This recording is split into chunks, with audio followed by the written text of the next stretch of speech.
Multi-platinum singing star Kelly Clarkson sprang from humble Texas roots before shooting to stardom in 2002 as the first ever winner of American Idol. Kelly continues to dominate the charts with the powerful vocals and outspoken lyrics that have earned her 3 Grammys, more than 20 million album sales, and the honor of singing at the second inauguration of President Barack Obama. When it comes to something that I really, truly believe in, and it's my gut feeling and it's right, I do not sway from that. I'm a very strong presence as a female, and I totally get that from my mother. She put herself through, like after her and my dad got divorced, put herself through college, like worked really hard, raised 3 kids. She's just a very strong individual. That's why I'm kind of interested about this ancestry stuff too, is because there's got to be a whole line of us in there. You know, we've got to get that from someone. I was 5 years old when my parents divorced, and our family kind of separated. I didn't really have a relationship with my father after that. I don't really know a lot about my past, and I just newly engaged. And, you know, Brandon knows, you know, quite a bit more than I do about his family, and it'd just be nice to learn about my past and have that help me for my future. My mother, pretty recently, like maybe the past 2 years, has been just gravitating and trying to find out more about our genealogy. I'm really excited to actually use her, all the stuff she's, you know, gathered. So that way we want to start from scratch. Yeah, come on, jump in. I've invited her to my home from her place in North Carolina, and it will be super exciting to see what she's put together. Well, thanks for coming to Nashville to help me out with this. I didn't really have much connection, you know, as young with any of our past family members. So I was wondering what made you all of a sudden in the last couple years really get into genealogy? Well, pretty much the same thing. I had no connections in my family either. And I'm at that age where I want to know my ancestors. I want to know their hopes and their dreams and what kind of people were they. Yeah. Now, I did find some things online on the internet. There we go. You're going to go to ancestry.com, so family tree, and you're going to go to the Rose family. Rose family tree. There. Now, see what you came up with. Oh, wow. Okay, so there's me. These are your parents, Niall and Mary. And then it ends on Isaiah, who is my great-great-great-grandfather. Yes. Right on. This is as far as you got, right? Yes. Okay, just so we can start from there. Okay, click on Isaiah. All right. I'll show you some of the research I found. So it says 1870, the census. I get it here? Yes. All right, so that's Isaiah Rose. Isaiah Rose, 28, male, white, coal digger. Coal miner's daughter, coal miner's great-great-great-granddaughter.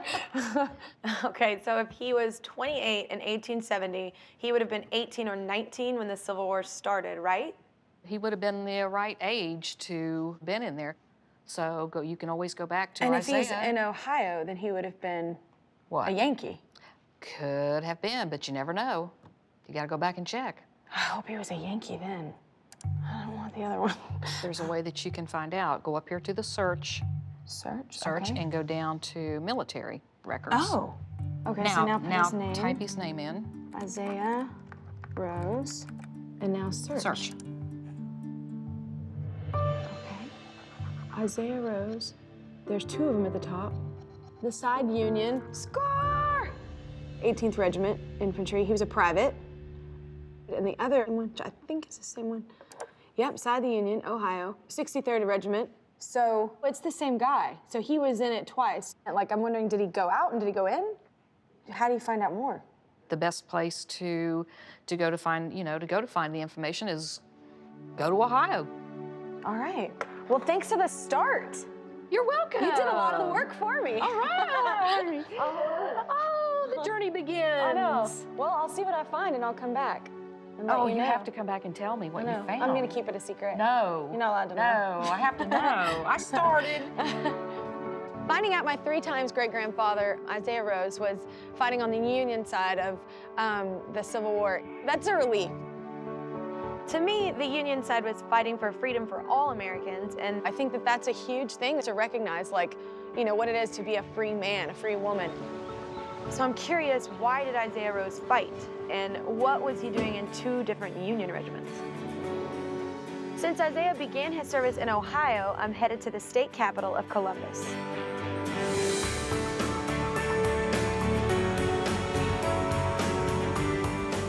I've arranged to meet with Civil War researcher Vonnie Zulo at the Ohio Historical Society. Vonnie has found some records related to Isaiah Rose's Civil War service. Well, I'm going to be able to give you some information about him. So why don't we start with this envelope. These are copies of his compiled military service record. When enrolled April 23rd, 1861, didn't the war start around then? Like, did he enroll right away? Yes, he enrolled right after the war started. The first shots were fired at Fort Sumter, like April 12th of 61. Oh, so that was fairly quickly. Right after that. So do you think since Isaiah joined so quickly that he was, you know, quite the patriot? I mean, is that like, was he against slavery? It's really hard to know exactly what would have been in his mind, you know, as an individual soldier. But I do know that there was a lot of patriotic feelings in Ohio, in his hometown. In 1860, Lincoln's plans to stop the spread of the slave trade caused Southern states to secede and form their own confederacy.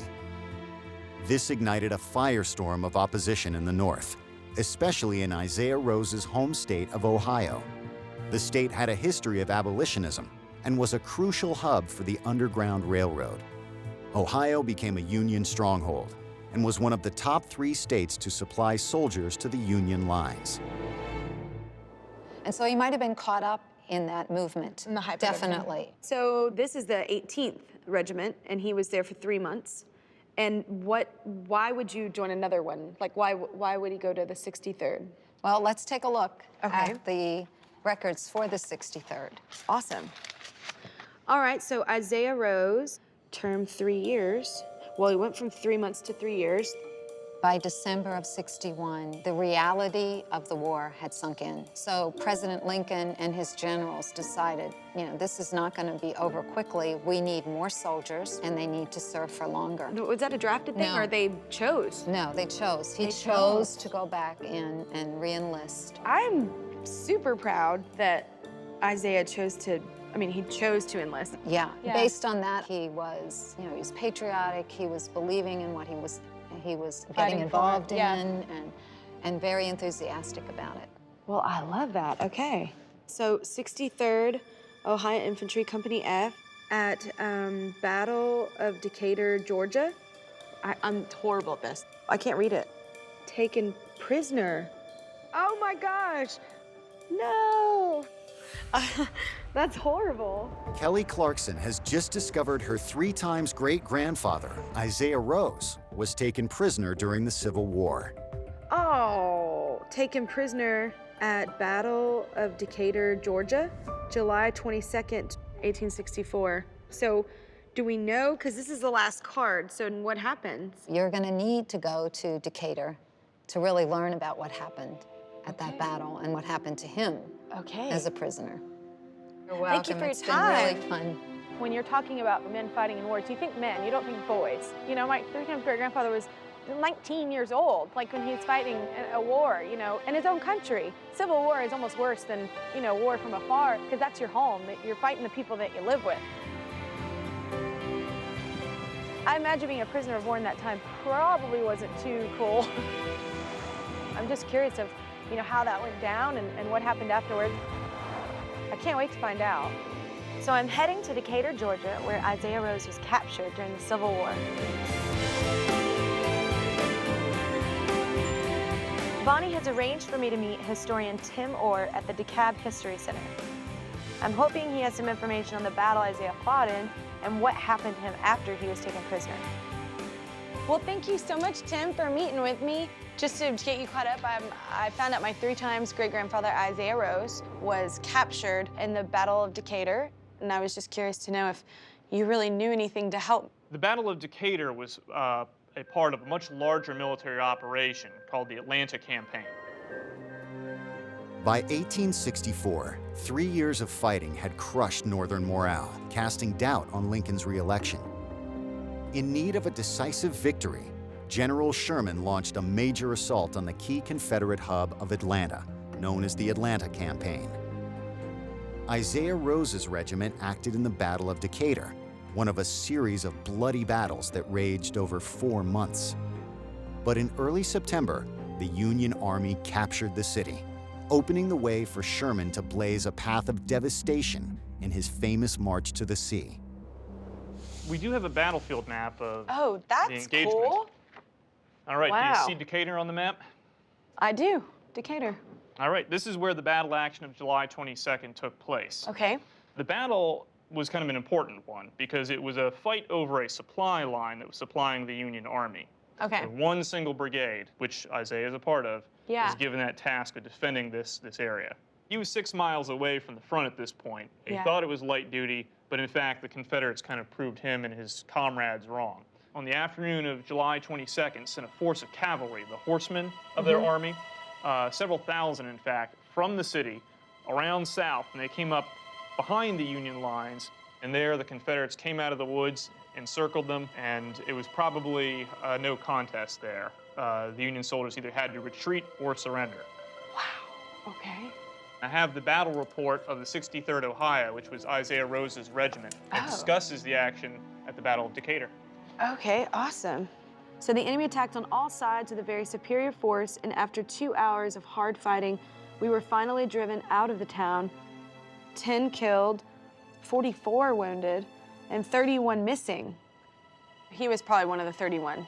Yes, almost certainly. They stood their ground, and ultimately those Union soldiers that fell as casualties, killed, wounded, or captured, I think made an incredible sacrifice. And taking on the brunt of everything to actually help supply the big, huge battle going on. Absolutely. And it's a high possibility is if Atlanta had not fallen, Lincoln would not have been reelected. The Confederacy might have won the Civil War.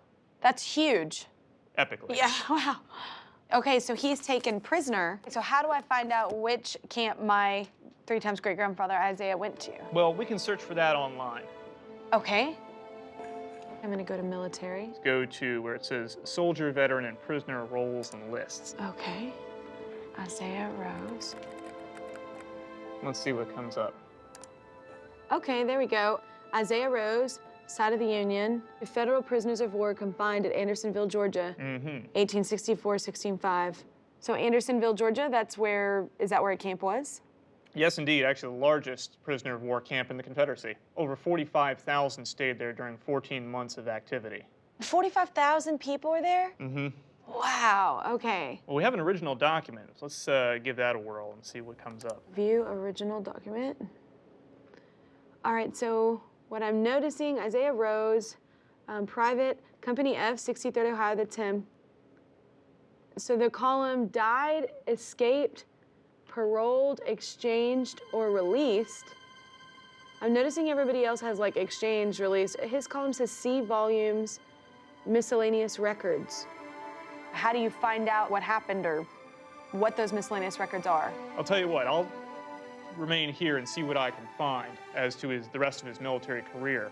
Okay. I think you might want to go to Andersonville, which is a National Historic Site, and see if you can determine a little bit about his prison experience. Yeah. Well, all right. Well, I'll see you soon. I love that Tim told me the unsung story, for the Battle of Decatur. I grew up playing basketball and sports and everything, and I think that everybody always remembers the Michael Jordans, but nobody remembers the people passing the ball. It's the kind of unnoticed sacrifices that Isaiah and his brigade made that make the big victories even possible. I am a little hesitant about going to Andersonville military prison because how sad is that all these thousands of people suffered after fighting for our freedom? I want to find out what happened to him as a POW, so I've arranged to meet Park Ranger Chris Barr at the Andersonville Historic Site and Cemetery.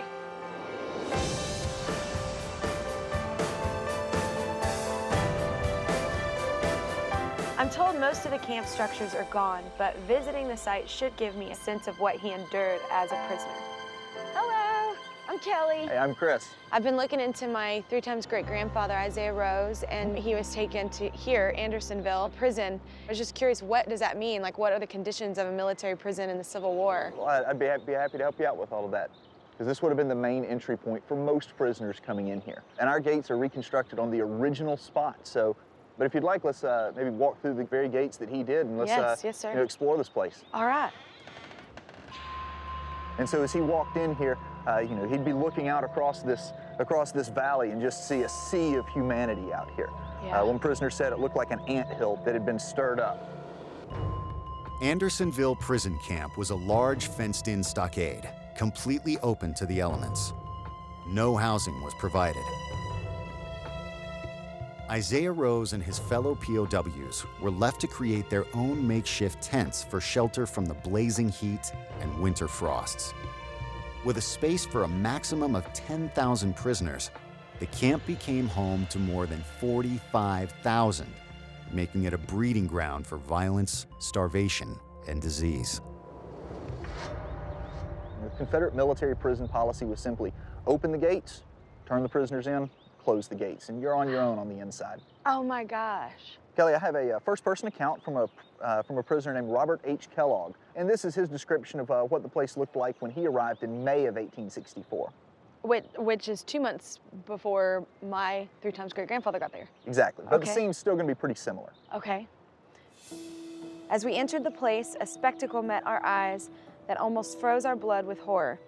Before us were forms that had once been active and erect, stalwart men, now nothing but mere walking skeletons covered with filth and vermin. Many of our men, in the heat and intensity of their feeling, exclaimed with earnestness, "Can this be hell?" Wow. And this is a photograph of a prisoner who was held here at Andersonville, and this is what he's talking about by walking skeleton. This is what's here. Oh my gosh. You can see his pelvic bone. Like, I mean, you could see. I don't have words right now. I cannot imagine. In the center of the whole was a swamp occupying about 3 or 4 acres of the narrowed limits, and a part of this marshy place had been used by the prisoners as a sink.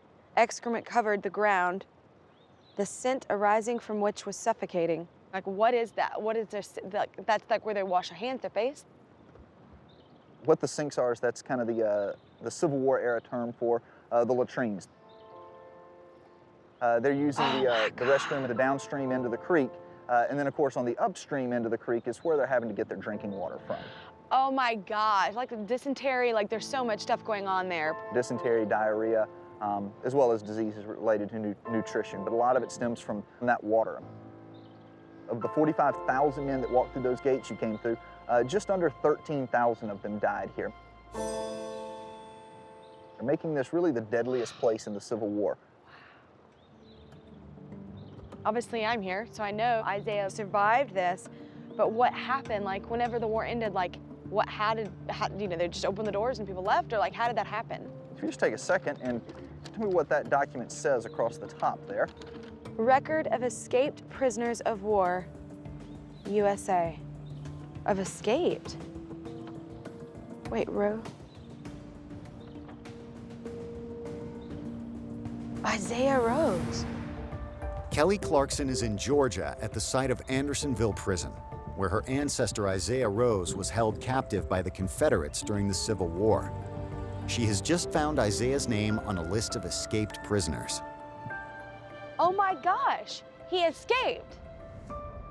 Isaiah Rose, Private F, 63rd Ohio, escaped Savannah, Georgia, December 1st, 64. Okay, I don't get it. Why does it all of a sudden mention Savannah? In all likelihood, what happened was he escaped in transit to another prison. They had started to evacuate prisoners to other places around, and Savannah was one of the places that they were taking prisoners to. Like, where did he go? Like, if he escaped, like, what happens afterwards? And the circumstances of his escape, you know, we don't know. For all we know, you know, he joined up with runaway slaves. For all we know, he hid in the swamp somewhere. We just don't know.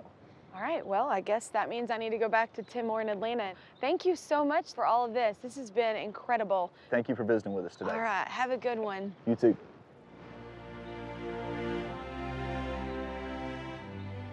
I think the most powerful thing about Isaiah Rose's character was the fact that he never gave up. So many people died in the 14 months here at Andersonville. Still, he persevered and he pushed through and survived this horrible circumstance.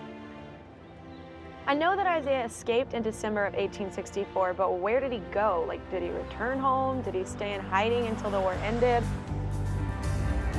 To find out, I'm heading back to Atlanta to see what new information Tim Orr has been able to turn up. So I learned a ton at Andersonville, and then I kind of ended there learning that he escaped. So I remembered you saying you were going to do some research. I was just curious if you found anything. Well, the best source we have for that are called the pension files. There are sources that describe soldiers' infirmities after the war. And I have a document that I think you'll find interesting. Very cool. Declaration for an Invalid Pension. On or about January 11th, 1865, while making his escape from the rebel prison and while approaching the Union lines, Isaiah Rose was wounded by a member of the 33rd Indiana Infantry. Oh my God, he's shot? So it would seem. Who mistook him for a rebel soldier or scout. He was shot by his own, that sucks. And then trying to get back, that is horrible. That is a spot of bad luck. Oh man, this shows you exactly where the bullet went in. Yep. This is an examining surgeon's certificate. The examination reveals the following conditions. We find the scar of the gunshot wound of the left leg, scar 3 inches long, ball entered about 4 inches above the knee. He says he has pains when walking or standing, disability permanent. Man, to be so young and be disabled, you know, so quickly, like, and then you have your whole life kind of ahead of you, that would have been really intense. You know, there's this Patty Griffin song, like, I Won't Ever Give Up. That's the name of the song, and it's like, it totally reminds me, that's one of my favorite songwriters, and it's cool, like, that was him. Quite a being I'm related to, so, woof. Yeah, I mean, he seems fairly indestructible. You know, and I often like to think about it this way. It's also, we want to remember the accomplishments that generation made in the long run. They freed 4 million Americans kept in bondage, and they preserved a government where the people decide who leads them. And you know, the fact that that government still stands today, where you and I can participate in it, is an incredible legacy. I think what's really amazing and why I'm so emotional about it is I just got to perform at an inauguration for a man that would have never been able to be president if it weren't for, you know, the sacrifice of my, you know, 3 times great-grandfather. I'm so crying about it, but it's just, it's happy tears. I'm just so emotional because it's like, I wish and I hope, you know, somewhere, not only my 3 times great-grandfather, but all those people know, like, what they fought for mattered. I think if he were alive today, Isaiah Rose would be quite proud of his great-great-great-granddaughter.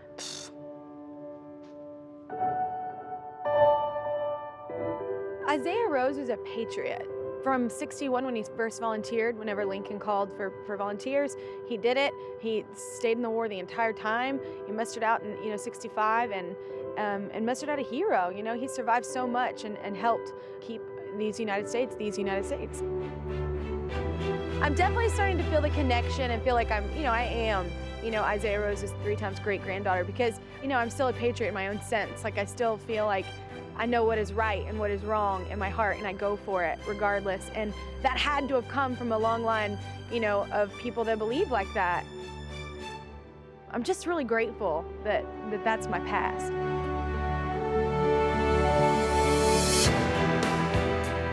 Now I want to learn about Isaiah's life after the war, so I'm following his trail home to Washington County, Ohio.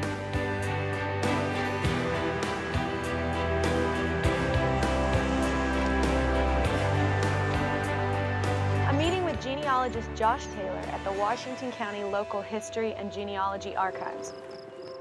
I know from my mom's research that Isaiah was a coal digger, but I'm sure that had to be pretty hard seeing as how he had a war injury. So I want to find out if his disability affected his livelihood. Ooh, I'm so excited. So you're looking at a family folder, which is basically a folder of documents gathered by potential other relatives, people who visited and done research here, all about Isaiah Rose. Oh, cool. Okay. The Leader, Marietta, Ohio, Tuesday, August 31st, 1886. So he'd be about 43, 44 by now? Sheriff Rose, during his official career, that can't be him, right? Or What do you think? he's a sheriff? He's like Tombstone? He's a sheriff? What does that mean? I'm so excited. Oh my God, okay, wait. So say we, Sheriff Rose, during his official career the past 2 years, has made hosts of friends. He believes that public office is a public trust. That he will be re-elected by a larger majority than 2 years ago is a conclusion accepted by both political parties. So, sometime around 1884, he ran for office. He ran to become the county sheriff, won the election. So now he's being re-elected. Because he's so popular. Right on. All right, the Daily Register, Marietta, Ohio, Wednesday, November 8th, 1905. So he's probably in 63, 64. Okay. Oh my gosh, is this his picture? Oh my God, I didn't know that was his picture. Oh my God. Kelly Clarkson is in Marietta, Ohio, where she has just discovered a photograph of Isaiah Rose for the first time. Oh my gosh, that's what he looked like. Senator I.R. Senator? He was a senator? Mm-hmm. State senator.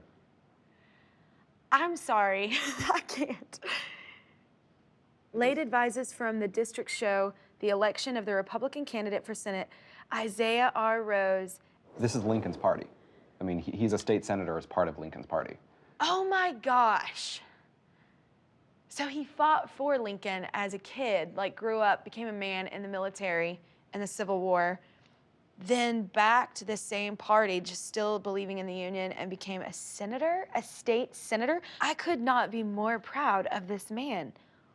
What in the world? And you can just see in his eyes in this picture, like, what a life. Oh my goodness. So is there a way to find out, like, what he was a part of, like, politically? Like, what kind of laws he was a part of, or? Absolutely. For the next step, you can visit a colleague of mine actually in Columbus, Ohio. Oh, okay. At the State House there. And keep in mind, when you're there, you'll be walking literally in his footsteps. Well, I can't wait to find out. Oh my goodness. Thank you very much, Josh. I just love how much drive I'm seeing. I mean, he was this young kid in the war, and he's shot, he has a bum leg, and he just still is a survivor. And then worked his way up, you know, to be a sheriff and then a senator.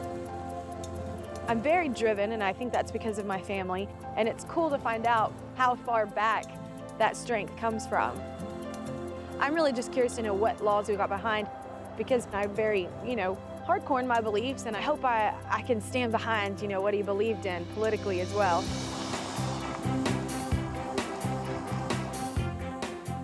I'm heading back to Columbus to the Ohio State House, where I'm meeting with political historian Tom Pegram. Tom has been doing some research for me on Isaiah Rose's Senate career. Would you be interested in seeing his office? Oh, definitely, yes, please. Let's go. Let's go see it. All right, it's this way, okay. I can't believe I'm gonna see like where his office was. That's so cool. This was his office. This is where he worked. Thank you. Are you kidding me?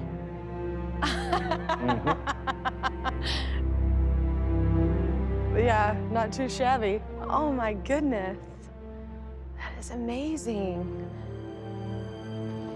This is like extremely intimidating. I sing in front of people all the time, but I would be scared to death to talk in this room. This is where he sat in 1906 at the beginning of his 3-year term as senator. That is so weird that I'm like sitting in a room where he was. It's super weird.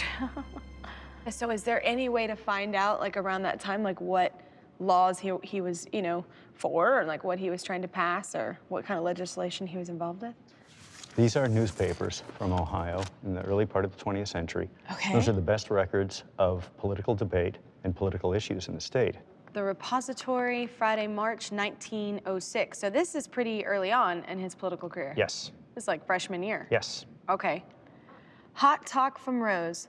Senator Rose of Washington County, the strongest temperance advocate in the Senate. What is the temperance? The temperance movement at this time was a large movement in Ohio and elsewhere to restrict or even eliminate the liquor industry.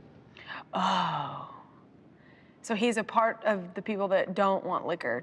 He is indeed a part of that. Oh. Hiccup in the ancestry department. So he's like trying to wipe out all liquor.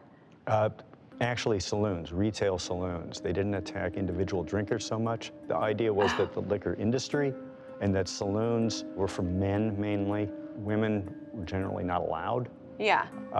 Paychecks were cashed in saloons, and men spent a lot of time drinking in saloons. There was a great deal of domestic violence that accompanied drinking. This was also seen as a women's issue. The argument was the saloon then was hampering their family life, their children's lives, health, safety. Well, right on. I'm glad he's for women. That's awesome. Senator Rose several weeks ago introduced a county option bill. So what is the county option bill? County option gets the issue down to the local level. It allows the people themselves to decide whether they want to regulate saloons or not. Okay, so did the law pass? Like, did it work? Kelly Clarkson is in Columbus, Ohio, where her ancestor Isaiah Rose served as state senator. She is about to learn whether the temperance bill he fought for passed. Okay, Thursday morning, February 27th, 1908. Yes, this is the last year of his term. He has to act. I bet he's pushing hard. Okay. After more than 2 hours debate, the House this evening passed the county option bill introduced and championed by Senator Isaiah R. Rose of Washington County. The measure will now go to the governor, and it is generally expected that he will sign it. Oh my gosh, he actually got it to pass. He actually got it through the legislature. Yeah. Now it's up to the governor. There would be a ceremony here. There would be a lot of rejoicing from the temperance people. It would go to the governor's desk. The governor was cooperative, and he did sign it. He did. Yes. That is so exciting, and he's a freshman senator, when he started this. Yep. And being a freshman senator, I'm imagining that would have been unheard of. They're usually very unassuming. They don't rock the boat. Yeah. He put a motor on the boat. I love it. He has fire. That's awesome. Okay, so I'm imagining, since he is a freshman senator and he was kind of rocking the boat, he made a lot of enemies on the other side. How do you know, like, if he, continued in his political career? Did he get reelected? Well, let's see. The Marion Weekly Star, Saturday, November 11th, 1908. So November, so this is election time. Senator Rose down and out. Ooh, not a good headline. The official count is in for the 9th and 14th districts, and Senator I.R. Rose, father of the Rose County option bill, is defeated. Semi-official returns proclaimed Rose's election, but the count beats him by 32. Not a lot. So wait, it's saying that people thought he won. So they were already saying, like, congratulations. The original reports were that he had won, they were celebrating, and then the formal count came out and he had lost by, less than 3 dozen votes. Oh my goodness. Isaiah Rose became the particular target of the organized liquor industry and its supporters. They pooled their resources and they got him out of office. Yeah. Well, what's funny is it doesn't surprise me that he went down fighting for something he believed in, because he kind of had that whole pass. He definitely was the guy that, like, stood up for what he believed in and fought for it. So what did he do now? Well, we have one more document. Book. Washington County, Ohio to 1980. The grandparent I remember best was Isaiah R. Rose. So this is just like an account book of people, like, putting together all their knowledge? Yes. Of their families? Local communities would do that. Oh my gosh. Isaiah R. Rose family. So that's Isaiah Rose right here? Yes, it is. In the middle? Oh my goodness. In 1866, he married Melissa Ellen Crawford. They made their home in Coal Run and raised a family of 7 children. Man, they had some kids, didn't they? Yes, they did. His death came on Thanksgiving Day, November 26th, 1916, at his home. He lies in historic Round Bottom Cemetery near Coal Run.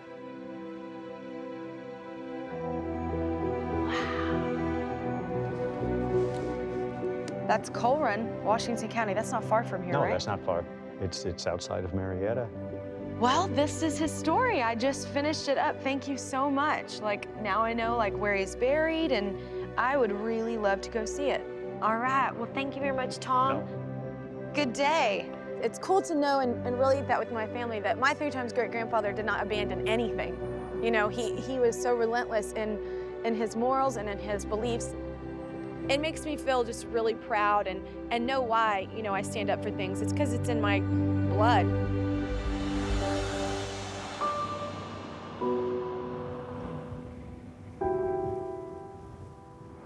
The coolest part now is, you know, I'm at the end of his journey, and I get to see where Isaiah, you know, rests in peace, and I get to go visit his grave, and I'm pretty stoked about that. Just to, like, you know, have a cool ending to such an amazing journey that I've been on, you know, finding out about his life. Oh my God, this is like my whole family.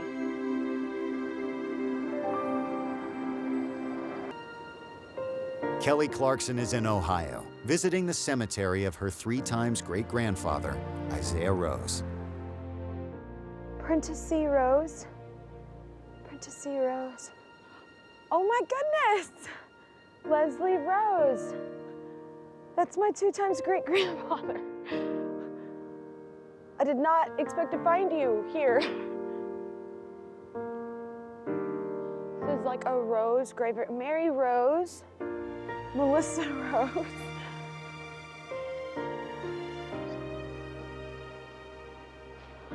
Oh my goodness. Isaiah R. Rose. I'm your 3-times great-granddaughter. What's up? I brought you these.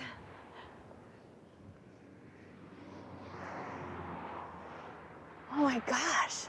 I just took a long journey, man. You have had a well-lived life. Thank you so much for being just such a hero. You know, you would think that coming to pay respects would be a sad part of this journey, but oddly enough, it's been just a celebration for me. All right, love ya. My mother and I, you know, I started this journey off, we're not really connected to our families. I mean, her maiden name is Rose. So to walk into the cemetery and see just what a life and legacy that name is, it's pretty amazing. This whole thing has made me just kind of feel like way more connected than I thought I was gonna be. I think everybody should do this because it has just lit a fire in me, and I'm very excited, and it's just cool to know your story, you know, not your own, but your family's. My mom's the one who got me started on this journey, so I'm headed back to Nashville to tell her everything I've learned.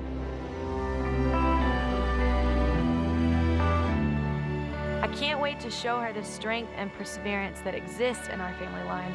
Hi, sweetheart. And I'm hoping that my discoveries about Isaiah will give her the sense of family connection that she's been looking for. At the beginning of this, I was like, you know what, my mother's so strong, and I'm a pretty strong individual. There must have been some people in our past that were just as strong, and what's funny is to find out that, you know, your 2-times great, my 3-times great-grandfather, Isaiah Rose, is really the pillar of strength with our family. He signs up to be in the Civil War. He got taken prisoner. Have you ever heard of Andersonville prison? Yes. You have? Yes. That was a horrible place. It is mind-blowing when you go there. You went there? Yeah, 1 in 3 soldiers that went into Andersonville died. I mean, you have to really want to live to get through something like that. Yeah. It was amazing. Well, I think my mother and I were both very honest with the fact that we don't feel really connected at all with our families. And I think it was cool to be able to show her a story of how, you know what, we come from a long line of strugglers, but at the end of the day, we survive. And then he ends up running for Senate. I know. Just amazing, this guy that is always kind of up against the odds, you know, and doesn't get knocked down. Did you see, that's why I wanted to look. I wanted to know about our ancestors. Yeah. I wanted to know if do we have any of those traits? Yeah, and we do. I know. And that's what I find amazing, that like we didn't know that we came from that. You know, it's in our blood. Born into a show business family, Emmy Award-winning actress and producer Christina Applegate began her career in various commercials, films, and television series before landing the breakout part of ditzy bombshell Kelly Bundy in the hit comedy Married with Children. The 11-year role catapulted Christina into superstardom, and more recently, she's found success on both big and small screens. Christina and her husband, Martine Lenoble, are parents to 2-year-old Sadie and live in Hollywood, California. I was born here in Los Angeles, and I grew up in Laurel Canyon. My mom and dad separated when I was about 5 months old, and he moved up to Big Sur, so I grew up with my mom. My dad and mother split up when I was so young. I didn't get to spend the kind of time with him that I think either he or I would have liked to have spent, but since I've had Sadie, he's spent a lot more time down here, which has been really nice. You know, we're bonded because of blood, but we're also bonded because I'm part of him and part of his personality. I know my grandfather's first name. His name is Paul Applegate. Now, my grandmother, I never met. We know she died young, and my father never knew her. I want to know why my grandmother couldn't take care of him. Not just because of her age, there has to be another reason. He's heard rumors of how she died, and it's pretty awful, but I want to know if it's true. A couple years ago, my sister was able to locate my father's birth certificate. She was able to get it through records in New Jersey, and on that, we learned his mother's name, Lavina. Before that, my father did not know his mother's name if you asked him. I think I want to go on this journey because I've watched my father be in a lot of pain of not knowing who he is and having to make up stories in his mind in order to cope with whatever memories he's pushing back. I don't know if it's great to live a life that long with not knowing who you are. Today, my father is driving down from up north in Northern California. Hey, Dad. Hey, Pumpkin, how are you?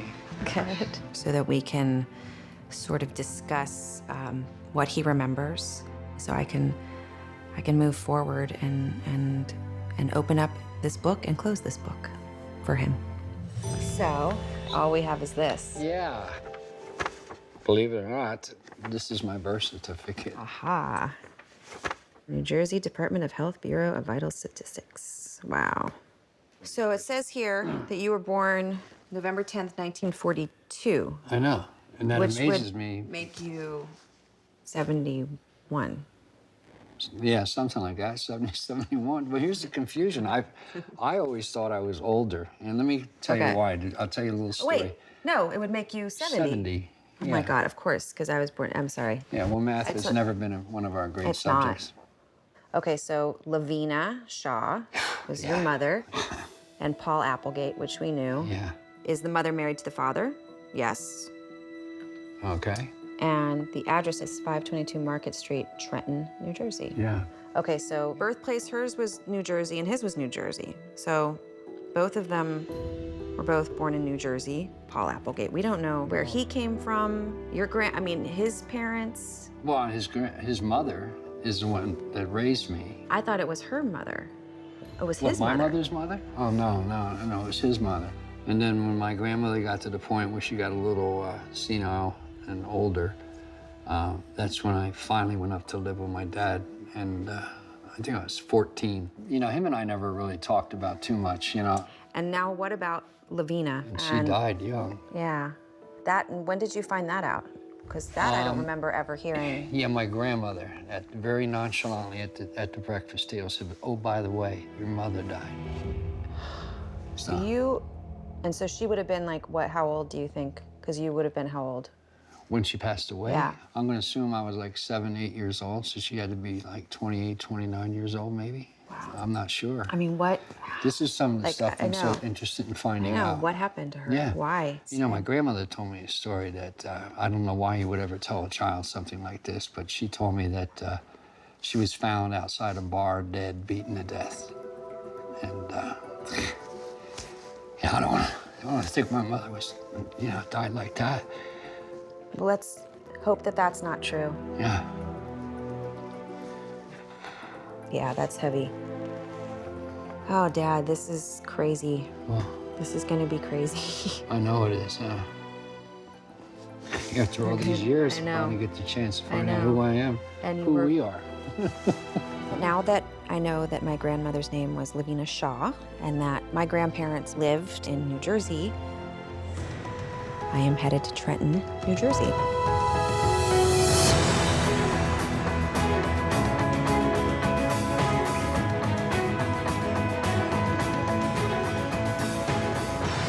I am hoping to find why my grandparents, Paul and Lavina, made the decision to have my father live with his grandmother. Or did they make that decision? Was it a state decision? Why couldn't they take care of him? These are questions that I think my dad is fuzzy on, and I really want to know. So now I'm meeting with genealogist Joseph Shumway at the Office of Vital Statistics. I'm hoping he can advise me on researching Lavina and her family.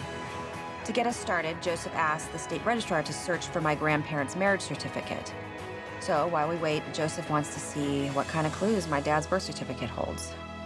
Here we have my father's name, Robert William Applegate, born to Paul Applegate and Lavina Shaw. And it does say the parents are married, and she was 21 at the time.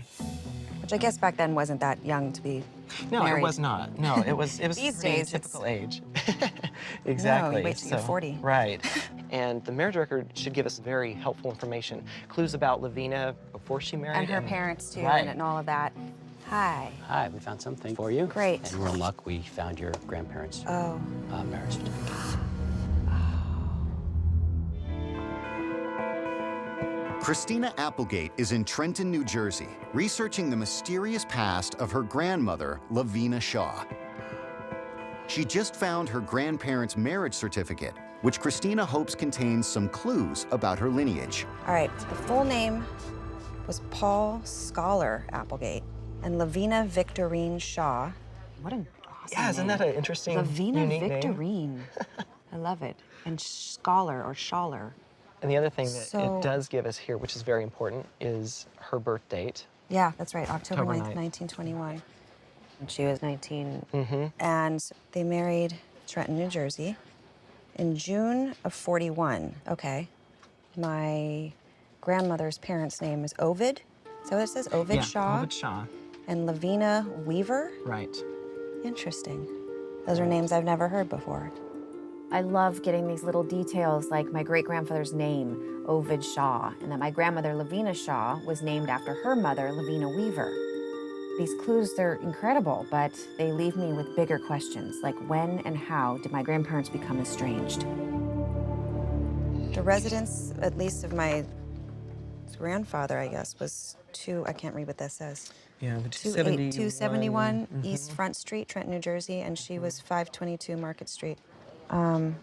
So they weren't living together When they prior got to married, that. but you wouldn't back then. Right. Right? But it is actually- interesting that she is living at 522 Market Street, which is the same address where she was living when your dad was born.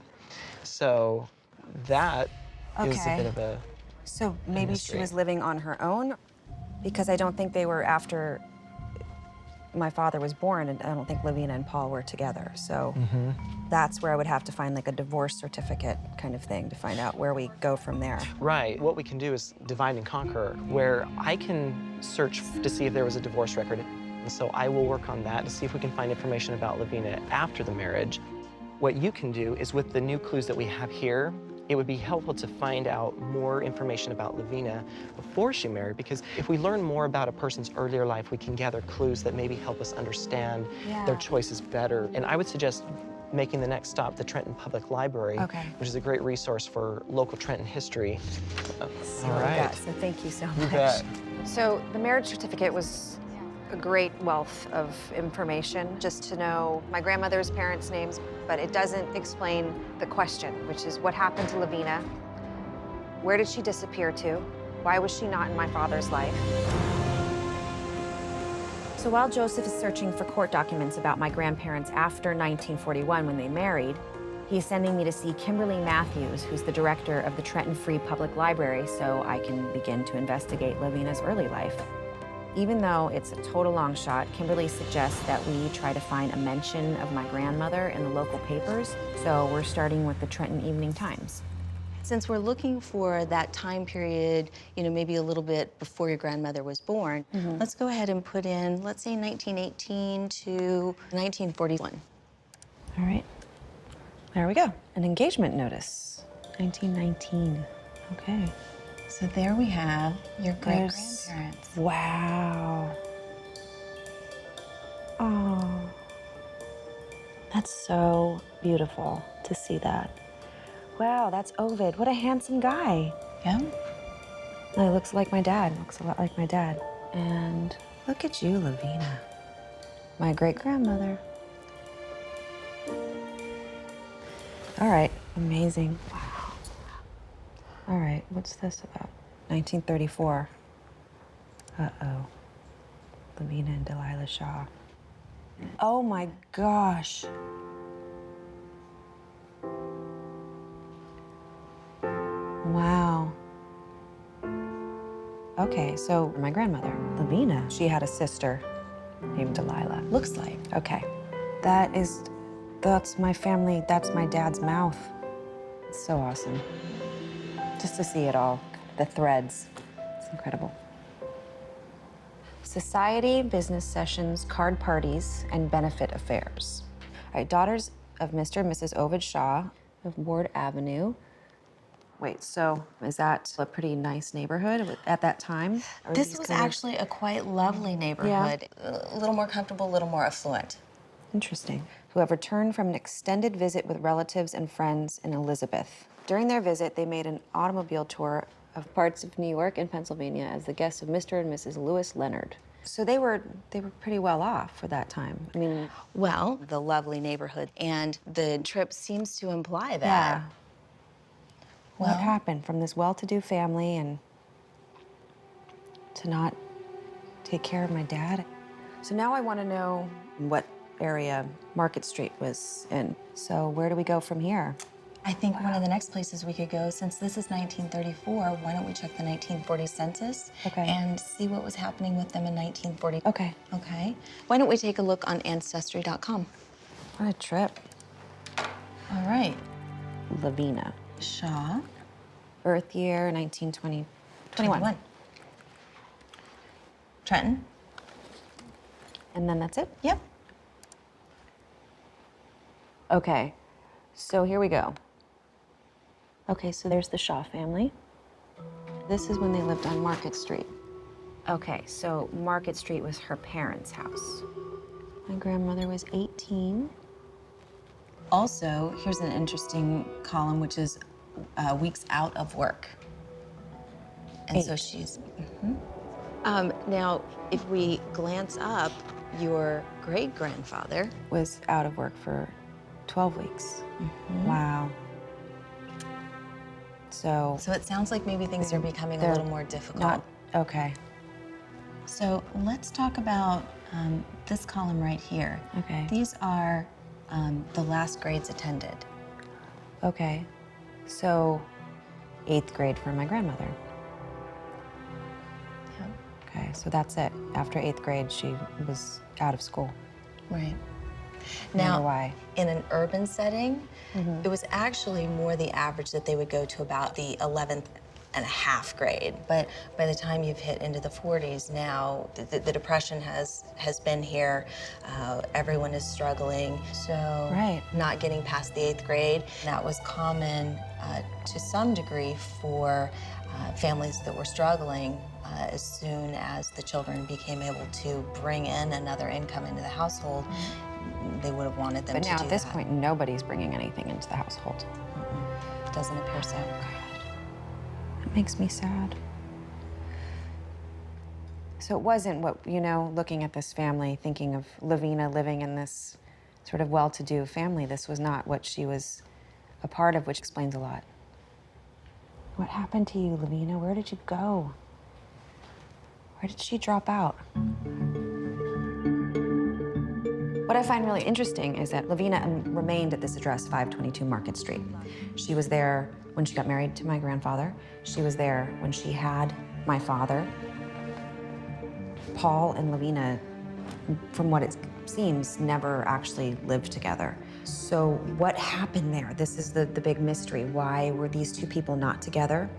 Why did they not have their child? I really hope to find that out.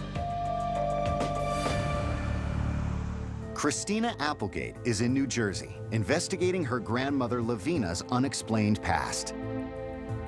I'm very excited, but I'm a little nervous because I heard from Joseph Shumway, the genealogist I met earlier, and he found a large number of court documents related to my grandparents' marriage. So now I'm heading to the New Jersey State Library to meet with family law professor Meredith Sholick. I'm really hoping she can help me decipher the information in these court records. Okay, so the first document we're going to start with is actually a complaint that was filed by your grandmother. By my grandmother? By your grandmother. So she filed a complaint in 1942. Okay. After they had separated. October of 1942. Okay. My father was born in November 1942, so my grandparents. They separated. They separated before, right before he was born. So this complaint is actually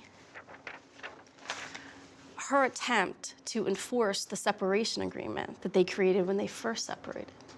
Wait a minute, when did they first separate? Well, do you want to take a look? The complaint Lavina v. S. Applegate says that following the said marriage, she and the defendant resided in the said city of Trenton, New Jersey until or around the 10th day of August. Wow, oh really?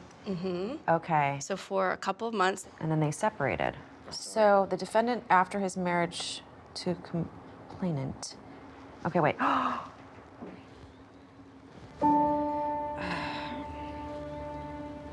Began to treat her cruelly and brutally, accusing her of immoral acts, charging her that she was guilty of adultery, by reference calling her vile and indecent name. Oh God, Grandpa.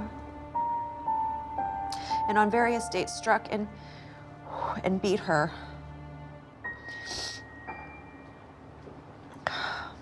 On account of which she left him on or about the 10th day of August.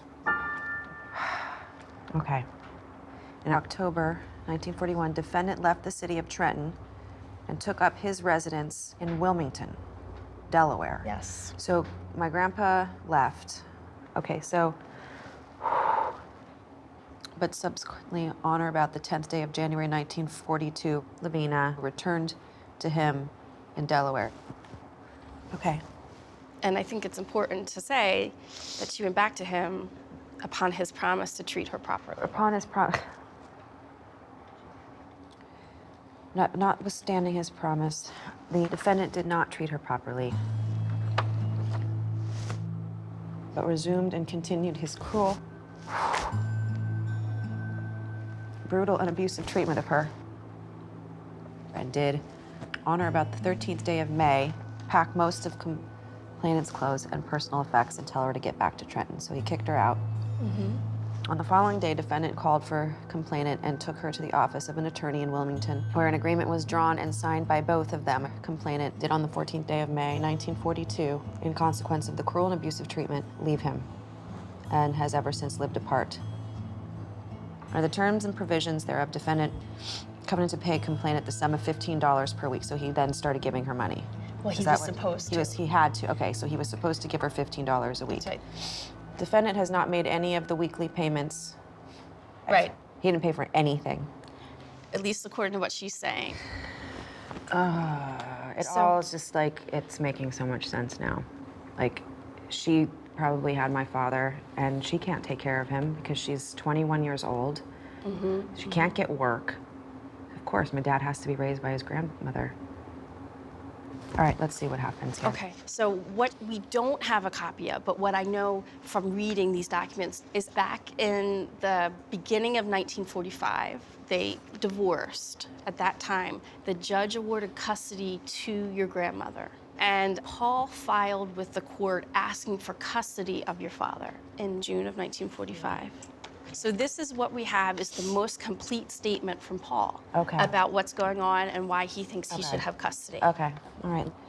In answer to my former wife's petition for alimony and counsel fees, I say that I have read her petition and affidavit, and the contents thereof are not true. Particularly, it is not true that my former wife is without means of support except from her exertions. Okay, so he's saying she is making money, she has a job. I shouldn't have to pay her alimony. I shouldn't have to pay it, okay. Okay. So next, my grandfather Paul claims that even though he and my grandmother Lavina separated in May of 1942, he repeatedly asked her to reconsider, but she said no. On January 10th, 1943, I learned that my wife had moved in with Michael Constant. So now he's saying that she's now living with this guy and my dad. Yes. They were arraigned on the charges of adultery. Because at that time, adultery was against the law. Okay, so he had them arrested. Yes. This is not even, is this like a joke? This is insane. Christina Applegate is examining court documents related to her grandparents' intense custody battle over her father, Bob. She is about to find out what happened next in the case, according to her grandfather's affidavit. She, at that time, made a statement that she thought she would be happier if I would grant her a divorce. So my grandfather goes on to say that although he agreed to divorce, he was still very much in love with my grandmother and hoped to reconcile. Paul claims that one night, Lavina asked him to pick up their son and take him to her apartment while she was out. So Paul says he waited for her there until early morning, at which time Lavina allegedly came home in a drunken stupor and they ended up having sex. So clearly, they were still having relations, according to my grandfather. But it also looks like Lavina was still involved with this Michael Constant. My God, this is just nuts. All this time, the divorce was pending. Finally, the hearing came on after I refused to support her. She accepted the money from me, the support for my son. So child support, no alimony. All right. So these are the exhibits that attach to it. And then this is the doctor note. Okay, to whom it may concern, this is to certify that I treated Robert William Applegate for pneumonia. It was also my opinion that he was suffering from malnutrition. Malnutrition. I'm just angry at these two people. I'm so angry at them. Okay. Okay. All right, let's see what's going on with her. So this is Lavina's side. This is Lavina's side to the whole thing. That's right. June of 1945. So Lavina refutes Paul's accusations, claiming that she never did live with Michael Constant. Then she alleges that my grandfather was always drunk and threatening, and that he never contributed to their baby's welfare. She asserts that she was a good mother, that she's never been in a drunken stupor, and that in my dad's 2.5 years of life, the bout of pneumonia was the only time he was seriously ill. Okay, but the doctor also said he had malnutrition, and she's saying that she always cared for my brother. Okay. I never left the baby alone, and when for any reason I was obliged to go out, I placed him in the care of my mother or Mrs. Ann Graham, who occupies the apartment above. Okay. She included statements from Ann Graham. This is her neighbor and landlord. This is all? Right, sort of background about who she is. She's a good tenant. She's never had any disturbances. She's always paid her rent. There's never been any man in her apartment that stood there overnight. In fact, I've never seen any other man there except for Paul Applegate. I know that Mrs. Applegate idolizes her baby and that she practically lives for him. The baby has a sweet disposition and is healthy as babies come. What's interesting to me, though, is in her rebuttal, she never makes mention of the abuse anymore. Wouldn't you think that if you were trying to win a custody battle, that you would say, this guy is an abusive, beat me to a pulp alcoholic? That's interesting, because if it was me, I would, you know what I mean? Let's skip on. Okay, this is the last court document we were able to find, okay? All right. So this is the final order. Final order from This is June. June 1945. After reviewing both sides, this is what now the judge has come to an agreement That's about. right. So just of what's going to happen to my father. That's right. So just before we go on to sort of what the judge ordered, just a little bit of context. So at this point in the United States, when children were young, the courts almost automatically always gave custody to the mother. So, but the only way that Paul could get custody was to prove Lavina unfit. Interesting. Okay. After duly considering the petitions, it appears that the defendant has failed to show by a preponderance of evidence that the petitioner is unfit and unqualified to retain custody of the infant child, and that his welfare is best served by remaining in the custody of the mother.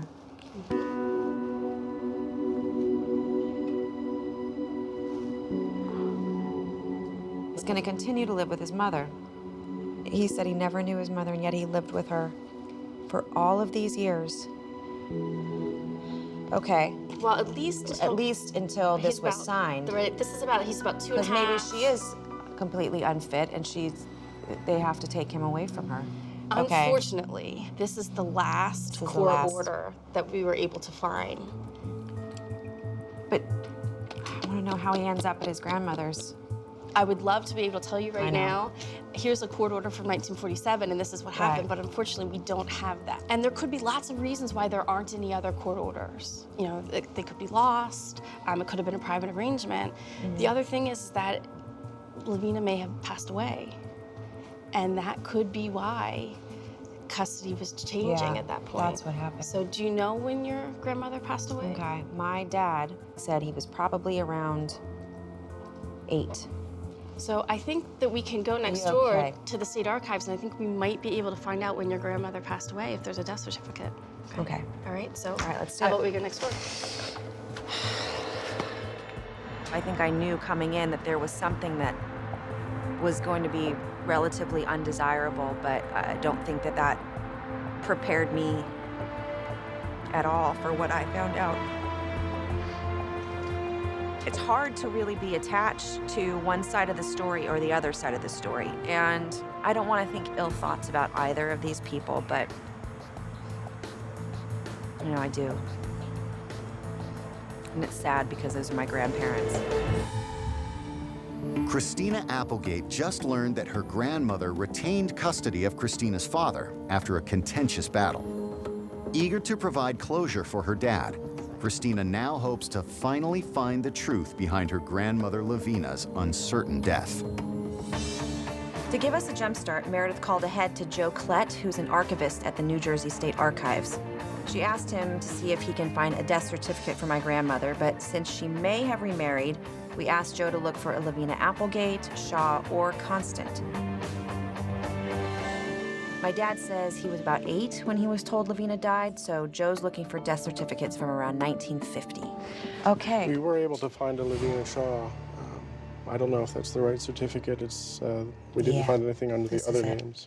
This is it. This is her because this is 522 Market Street. 522 Market Street. So date of death, February 18th, 1946. Okay.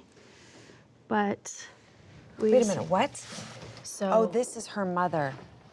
Yeah, because there's Jacob Weaver. Oh, yep. She's a Weaver. Okay. So this is all we got. Well, it did say that she died in 1946. So that was soon after the custody battle. Right. And I'm remembering Lavina said that her mother used to watch Bob for her a lot while she was working. So maybe now her mother has passed away. In addition to one of the child care providers for her son. Okay. And that could be when my dad went to live with his paternal grandmother. Maybe. All right. What does this mean for me here? Maybe we should look online to see if we can find maybe any newspaper articles or something, you know, involving her name and see, you know, maybe we can hit something there. Okay, let's do that. Okay. Why don't we do newspaper archives for New Jersey? I think maybe we should search by just her first name because her first name is so unusual. Yeah. Okay. And then let's see. Let's do died. 1955. So let's click on that and see if that first one gives us anything. No.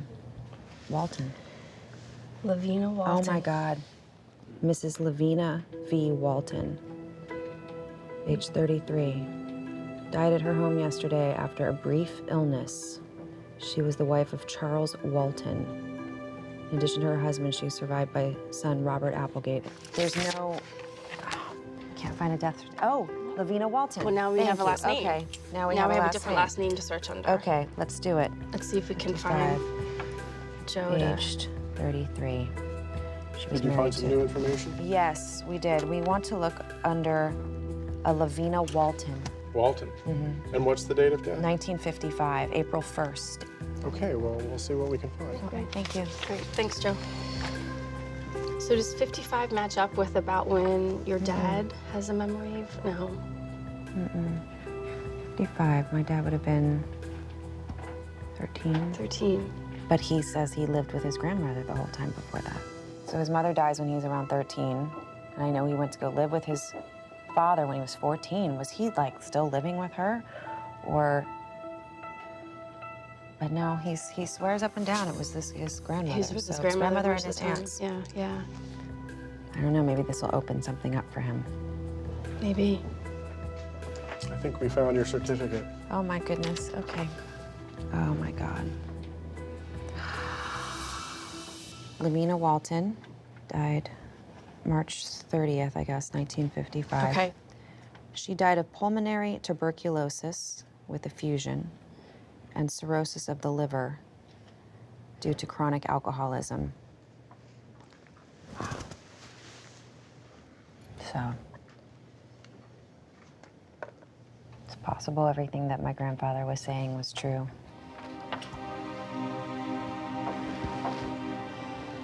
Okay, she was buried. Okay. And it At says Riverview Cemetery in Trenton. New Jersey. So she's here. Yeah. Less than a mile away from here. All right. Guess we gotta go check her out, huh? Ay, ay, ay.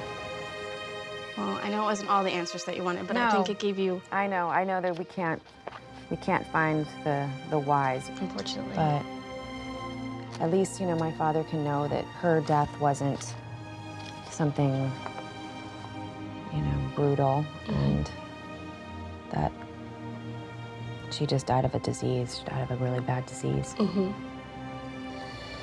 All right, thank you so much. Well, it was really great to meet you, Christina. Nice to meet you, too. It's a sad story of a woman who had to be sacrificed because of this disease. It can destroy many families and consequently lines of people after that. And, you know, my father has lived his life thinking that it was something really horrible that happened to Lavina.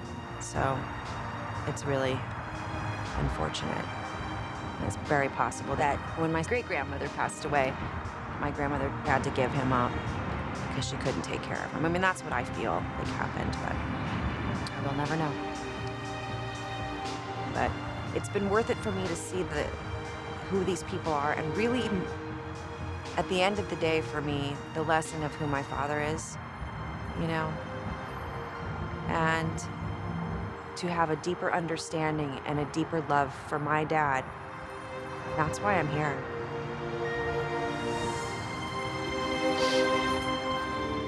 Christina Applegate has finally uncovered the mystery surrounding her grandmother's disappearance and is hoping to finally give her father, Bob, some peace. I have asked my father to come here to Trenton so I can sit down with him and share with him the information. I know some of the story is going to be really difficult for him to hear. How are you doing? I'm good. How are you? Good. Okay. Yeah, here we go, huh? Yep. All right, let me preface this by saying that I have received a lot of information, but I think that everything that I've abridged it down to here is gonna kind of help you understand, I think, who your mother was. Okay.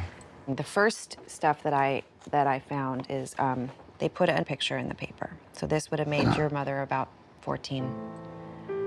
And there's your mom. There's your mom.